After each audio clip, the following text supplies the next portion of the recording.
you listen to Robert Kiyosaki, the author of Rich Dad, Poor Dad, he says three main things which can change your life. And I think those three things changed my life as well. So first thing he said that rich people don't work for money. Isn't it strange? He said rich people don't work for money. They work to acquire assets. Assets mean the assets which will be paying you every day, every month, a recurring income, a passive income. Second thing what he said is savers are losers.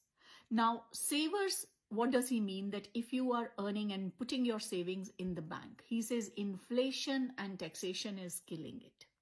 What money you have today in the bank, that will be way less valuable after 10 years. So invest your money. Invest in the right kind of assets which give you passive income. And the third very important thing he said, that your house is not your asset.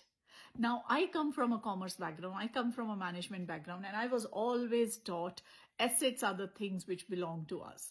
When you read Robert Kiyosaki, when you read Rich Dad, Poor Dad, he says your house is not your asset. I mean, the whole accounting equation changes. What does that mean? That's not your asset.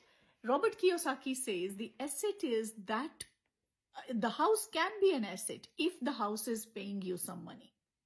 So your buy-to-let house is an asset. The house where you live in is not an asset. That's a liability because you're paying mortgage. You have deposited so much of money to acquire that asset. So that is the definition of asset and liability in terms of Robert Kiyosaki. And we all have learned so much from Rich Dad, Poor Dad.